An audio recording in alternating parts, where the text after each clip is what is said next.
رمضان المبارک کا مہینہ یہ رحمتوں کا مہینہ ہے۔ رمضان کے بارے میں سیدنا علی المرتضیٰ رضی اللہ تعالیٰ عنہ فرماتے تھے کہ اگر اللہ رب العزت نے اس امت کو عذاب دینا ہوتا تو اس کو اللہ تعالیٰ سورہ اخلاص اور رمضان کا مبارک مہینہ عطا نہ فرماتے۔ کتنی عظیم اور بڑی برکت کی بات ہے کہ اللہ تعالیٰ نے اگر اس امت کو عذاب دینا ہوتا تو رمضان کا مہینہ نہ ملتا اور سورہ اخلاص نہ ملتی۔ اللہ تعالیٰ نے اس مہینے کو رحمت کے لیے بنایا ہے۔ ہم اللہ تعالیٰ کی رحمت سے فائدہ اٹھانے والے بن جائیں۔ کیسے بنیں گے؟ اس کا ایک طریقہ تو یہ ہے کہ ہم افطاری اور سحری ذرا کم کریں۔ بعض دفعہ ایسا محسوس ہوتا ہے کہ ہم نے رمضان صرف کھانے پینے کے لیے بنایا ہوا ہے۔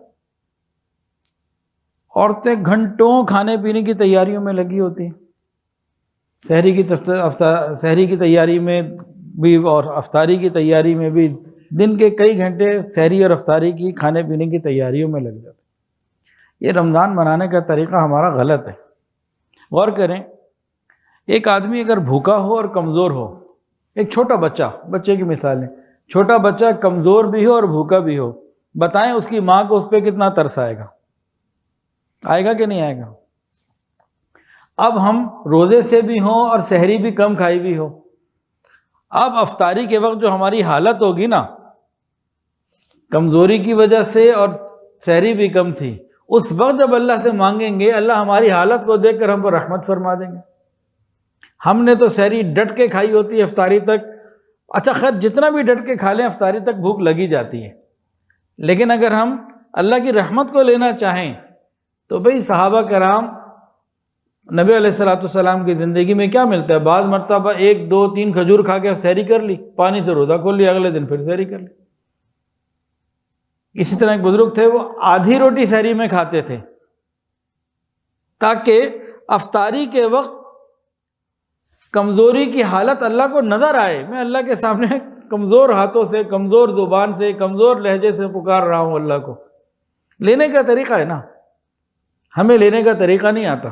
جیسے فرمایا نا دعا مانگتے ہوئے رویا کرو، بھائی رونا نہیں آ رہا تو کیا کرو؟ فرمایا رونے کی شکل بنا لو، تو یہ بھی تو ایک شکل ہی بنانی ہے نا۔ تو ہم اللہ تعالیٰ کی رحمتوں کو کھینچنے والے بنے۔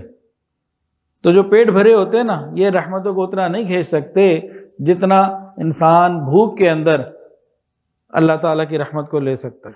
پھر جتنا بھوکا ہوگا اتنی انوارات کی، فیوزات کی جو بارش ہے وہ زیادہ ہوگی، پیٹ بھرے پہ کم ہوتی ہے۔ تو اس طرح کا بھی اس دفعہ ہم روزہ رکھیں۔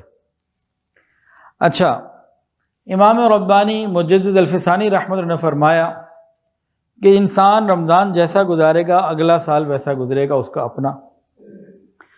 اور آج کی ریسرچ بھی یہ بتاتی ہے کوئی عادت کو بدلنا ہو نا، یا کسی بری چیز کو چھوڑنا ہو، کسی عادت کو ختم کرنا ہو، کوئی نئی چیز ہے، تو اس کے لیے بعض ریسرچ یہ کہتی ہے کہ 21 ڈیز 21 دن بہت ہیں، اور کچھ کہتے ہیں 1 مہینہ بہت ہے۔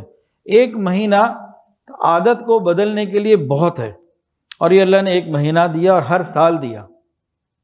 دیکھیں ہمارے اندر اگر حسد ہے یا جھوٹ ہے یا نگاہوں کی بد پرہیزی ہے یا تکبر ہے یا بخل ہے، کوئی بھی برائی ہے، اگر ہم آج تک ہر رمضان میں 1 برائی چھوڑ چکے ہوتے تو ساری برائیوں سے ویسے ہی پاک ہو چکے ہوتے۔ تو ہم اس رمضان ٹارگٹ بنائیں کہ ہم نے اپنی برائیوں کو دور کرنا ہے، خامیوں کو دور کرنا ہے۔